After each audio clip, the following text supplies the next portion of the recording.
Hello बच्चों, तो कैसे हो आप सब? बढ़िया बेटा। आज के लेक्चर में पढ़ने वाले एटमॉस्फेयर का पार्ट 2। अगर बेटा आपने पार्ट 1 नहीं देखा तो प्लीज एक बार जाके देख लीजिए, जिसमें हमने कंपोनेंट ऑफ एटमॉस्फेयर को बहुत डेप्थ में सीखा था। आज के लेक्चर में हम क्या पढ़ने वाले? आज के लेक्चर में बेटा हम वाटर वेपर और 10 पार्टिकल को बहुत डेप्थ में सीखेंगे। तो बिना टाइम बर्बाद किए चलिए तो आओ बच्चों, वाटर वेपर समझते हैं। वाटर वेपर क्या होता है? देखो, अगर वाटर वेपर आप एक बार समझ गए ना तो आपको कभी भी डाउट नहीं आएगा।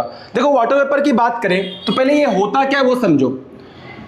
इसको समझने से पहले आपको ये समझना पड़ेगा बेटा कि स्टेट ऑफ मैटर्स कितने टाइप के होते हैं। आपको ये पता है सर कि स्टेट ऑफ मैटर की बात करें, स्टेट ऑफ मैटर्स की बात करें तो ये 3 टाइप के होते हैं सर। हमने साइंस में पढ़ा है, अगर हमारा बचपन सामान्य गुजरा होगा तो हमने ये पढ़ा होगा कि state of matters sir 3 type के होते हैं। पहला जो होता है उसको बोलते हैं सर सॉलिड। दूसरा जो होता है बेटा उसको बोलते हैं लिक्विड। इसको अलग से पढ़ाने का कारण बेटा यही था कि बहुत डेप्थ में मुझे सिखाना था ये चीजें। एक बार अगर आपको समझ में आ जाएगा ना तो आप कभी भी भूलोगे नहीं। और तीसरा जो होता है उसको क्या बोलते हैं? गैसेस फॉर्म में। ठीक है सर। अगर सॉलिड की बात करें तो इसका एग्जांपल होता है सर आइस। लिक्विड की बात करें तो वाटर ड्रॉपलेट की बात करोगे आप इसमें। सर किसकी बात करेंगे? वाटर ड्रॉपलेट में। गैसियस सर और कुछ नहीं होता, ये वाटर वेपर का ही होता है फॉर्म। गैसेस की बात करोगे बेटा तो ये और कुछ नहीं होता, ये वाटर वेपर होता है, वाटर वेपर। आपको इतना पता है सर, आपको इतना पता होना चाहिए कि जब हम सॉलिड को हीट करते हैं यानी टेम्परेचर इसका बढ़ाते हैं, टेम्परेचर इंक्रीज करते हैं, तो सॉलिड जो आइस के पार्टिकल होते हैं वो किस में कन्वर्ट होता है बेटा? लिक्विड ड्रॉपलेट में, यानी वाटर ड्रॉपलेट में। वाटर को सर और हीट करोगे, यानी सर अगर आप सॉलिड को मेल्ट कर दो यानी मेल्टिंग करवा दो इसका, तो वो किस में कन्वर्ट हो जाएगा? लिक्विड के अंदर, यानी वाटर ड्रॉपलेट के अंदर कन्वर्ट हो जाएगा। सर अगर हम वाटर को, लिक्विड को यानी वाटर को अगर हम क्या करें? वेपराइजेशन करवाएं, वेपराइजेशन करवाएं तो ये किस में कन्वर्ट हो जाएगा सर? गैसेस में। गैसेस का ही दूसरा नाम क्या है आपका पास? Water vapour. तो आपको क्या याद रखना है? पहला पॉइंट सर, गैसेस या वाटर वेपर की बात करें तो वेपर जो होता है ना is a gaseous form, gaseous form of water, of water. ठीक है। वाटर वेपर की बात करें, ये जो वाटर वेपर आप देख रहे हो ये कुछ और नहीं होता है, ये गैसेस का फॉर्म होता है सर, गैसियस फॉर्म होता है। किसका सर? वाटर ड्रॉपलेट या वाटर वेपर का। ठीक है सर। अगर आप वाटर वेपर को हीट करते हो यानी वेपराइजेशन करवाते हो तो वो किस में कन्वर्ट हो जाता है सर? गैसेस में कन्वर्ट हो जाता है। Because of vaporisation of water, because of vaporisation of water. ये वाटर कहां से आएगा सर? फ्रॉम लीवर, लैक्स हो गया, and land on earth, land on earth. The vapour is added, the water vapour is added to atmosphere. Sir कहने का मतलब क्या है? मैं क्या बोल रहा हूं बेटा, एटमॉस्फेयर यानी वाटर वेपर और कुछ नहीं होता सर, ये आपका गैसेस का ही फॉर्म होता है। आपने कभी पानी गर्म किया है सर? हाँ सर किया तो है। पानी में गर्म होते हुए आपने देखा वो गैसेस निकलते हैं, वो गैसेस क्या है सर? वाटर वेपर है। वो गैसेस क्या है आपका? वाटर वेपर है। हाँ या ना यार? तो वाटर वेपर क्या होता है सर? ये गैसेस का ही एक फॉर्म होता है। ठीक है। दूसरा क्या मैंने बोला, जब आप वेपराइजेशन करवाते हो सर, किसका वेपराइजेशन करवाएंगे? पानी का, तो वो किस में कन्वर्ट होगा? वाटर वेपर में कन्वर्ट होगा। ये पानी आपको कहां कहां मिलेगा सर? आपने देखा होगा। ये वेपराइजेशन हो कैसे रहा है सर? एक बात बताओ, मैं आपको एक एग्जांपल देता हूं। मान लो ये आपका पानी है, समुद्र है, ये क्या आपका पास? पानी है। यहां पे बेटा आपका क्या है? सन है। तो सन के जो रेस आपके फॉर्म होंगे, जो रेस गिरेंगे, जो यूवी रेस गिरेगा किसके ऊपर बेटा? पानी के ऊपर। तो पानी क्या हो जाएगा आपका? गर्म हो जाएगा। तो जब तक गर्म हो जाएगा तो यहां से क्या अलग अलग क्या निकलेंगे? क्या ऊपर जाएंगे सर? वाटर वेपर क्या होंगे? एटमॉस्फेयर में जाएंगे। वाटर वेपर कहां जाएंगे बेटा? एटमॉस्फेयर में जाएंगे। हाँ सर। वाटर वेपर कहां पे जाएंगे आपके पास? एटमॉस्फेयर में जाएंगे। और यही वाटर वेपर सर क्या होता है, अगर इसी एटमॉस्फेयर वाटर वेपर की बात करें तो सी पॉइंट याद रखना है, ये वाटर वेपर टोटल कितना है आपके पास एटमॉस्फेयर में सर 4% है।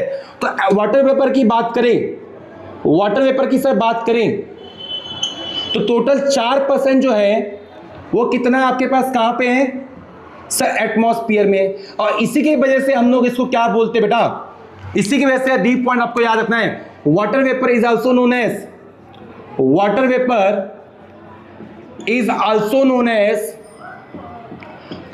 As greenhouse gas. Greenhouse gas, sir greenhouse gas का मतलब क्या होता है बेटा, ग्रीन हाउस गैस का मतलब होता है कि जो सनलाइट को एब्जॉर्ब कर पाए, सर जो सनलाइट को एब्जॉर्ब कर पाए। तो सबसे पहले मैंने वाटर वेपर के बारे में क्या बताया, वाटर वेपर सर कुछ नहीं होता, गैसेस के फॉर्म होते हैं। क्या होता है, जब पानी को आप गर्म करते हो तो वेपर बनता है, उसी वेपर को हम लोग क्या बोलते हैं, वाटर वेपर बोलते हैं। सर ये पानी कहां पे मिलेगा, लेक्स में मिलेगा, नदियां में मिलेगी, ओशियन में मिलेगा, ये सब वहां से गर्म होते हैं सर। यही जो है टोटल वाटर वेपर की बात करें तो ये 4% क्या पे है एटमॉस्फेयर में, इसी की वजह से इसको क्या बोलते हैं सर, ग्रीन हाउस गैस बोलते हैं। अगला पॉइंट आपको याद रखना है वाटर वेपर के बारे में सर, वाटर वेपर जो होता है ना, वाटर वेपर की बात करें तो वाटर वेपर, पहले आप इसको कॉपी कर लो बेटा, इसके बाद नेक्स्ट टॉपिक पे चलते हैं, इसके आगे कंटिन्यू करते हैं।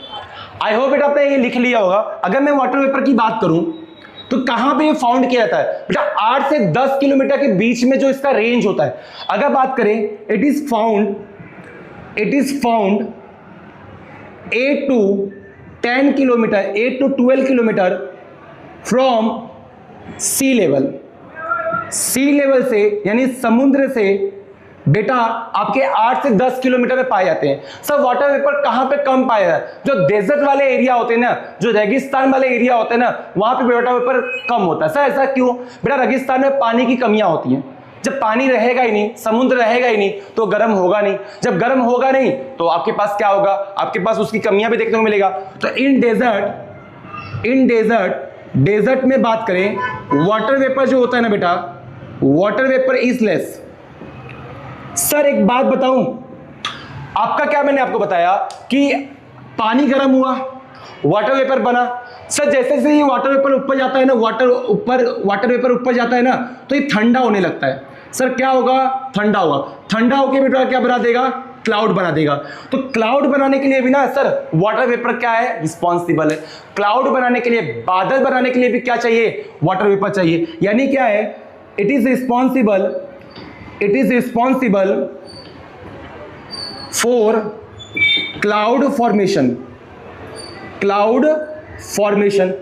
अगर आपको क्लाउड बनाना है ना सर, तो आपको वाटर वेपर चाहिए। अगर वाटर वेपर नहीं रहेगा तो क्लाउड भी आप बना नहीं सकते। एक बात बताओ बेटा, अगर मैं इस गैसेस का, वाटर वेपर का कंडेंसेशन करवा दूं, क्या करवा दूं बेटा, कंडेंसेशन करवा दूं, तो ये किस में कन्वर्ट हो जाएगा, लिक्विड के अंदर हो जाएगा, मतलब वाटर ड्रॉपलेट में कन्वर्ट हो जाएगा। यानी क्लाउड का अगर आप कंडेंसेशन करवाते हो, तो क्या हो जाएगा, रेनफॉल हो जाएगा। यानी सर अगला पॉइंट अगर मैं ये लिखूं, due to the condensation of water droplet या water vapour, due to condensation of water vapour के सर कंडेंसेशन की वजह से द रेनफॉल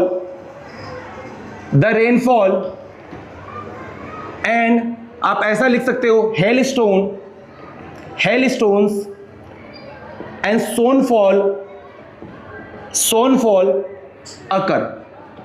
मैंने आपको क्या बोला, मैंने आपको बोला कि गैसेस जो है ना, वाटर वेपर एक गैस है, गैस ऊपर जाएगा, क्या बनाएगा, क्लाउड बन गया बेटा। अगर इसका कंडेंसेशन हो गया तो ये क्लाउड वापस क्या हो जाएगा, समुद्र में पानी बन जाएगा, रेनफॉल हो जाएगा। ये रेनफॉल वापस गर्म होगा, वापस ऊपर जाएगा, वापस क्लाउड बनाएगा तो वापस क्या होगा, इसका कंडेंसेशन होगा, वापस क्या होगा, रेनफॉल होगा। तो ये वाटर साइकिल की तरह फॉर्म होता है। यानी वाटर साइकिल के अंदर प्रोसेस में क्या करता है, ये पार्टिसिपेट करता है। तो मैंने क्या क्या बोला, मैंने आपको क्या बोला, एक बार रिकॉल करते हैं। वाटर वेपर सर क्या है, गैसेस फॉर्म है।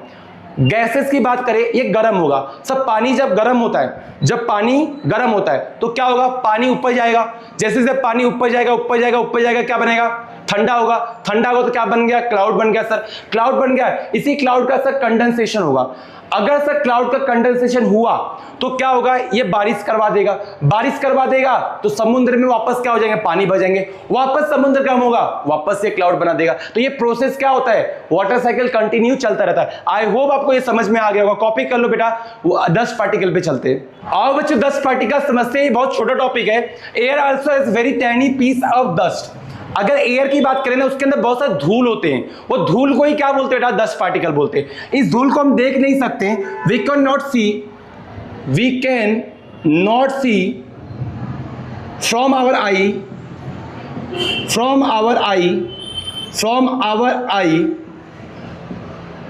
और उसी को हम लोग क्या बोलते हैं, it is also known as, then it is called as, उसी को हम लोग क्या बोलते हैं, डस्ट पार्टिकल बोलते हैं। सर डस्ट पार्टिकल की बात करें तो सर ये होता क्या क्या है, सॉइल होता है, जो पॉलिन ग्रेन होता है, सर किसका पॉलिन ग्रेन, फ्लावर का, फ्लावर का जो पॉलिन ग्रेन होता है वो भी किस में आता है बेटा, आपके डस्ट पार्टिकल के अंदर आते हैं। और ऐसे कौन कौन से चीजें होते हैं जो डस्ट पार्टिकल में आते हैं, तो बेटा आप इसमें और भी एग्जांपल लिख सकते हो, ऐसे बहुत सारे एग्जांपल हो सकते हैं। आपको एक सेक्टर में आपको बुक में दिया है, लिख लेना। दो एग्जांपल आपको याद रखना, सॉइल हो गया, पॉलिन ग्रेन हो गया फ्लावर का, ये सब किसके अंदर आते हैं बेटा, डस्ट पार्टिकल के अंदर आते हैं। याद रखना आपको है कि जो डस्ट पार्टिकल होते हैं ना, ये भी रिस्पॉन्सिबल होते हैं आपके क्लाउड के फॉर्मेशन के लिए। Dust particle is responsible for cloud formation. Cloud formation के लिए बेटा क्या आपके पास ये रिस्पॉन्सिबल होते हैं। तो ये 3 पार्ट आपको याद रखना है पेपर के लिए। आई होप आपको ये लेक्चर समझ में आएगा। मिलते हैं बेटा नेक्स्ट पार्ट के अंदर, पार्ट नंबर 3। अगर वीडियो समझ में आया तो लाइक करना और कमेंट जरूर करना।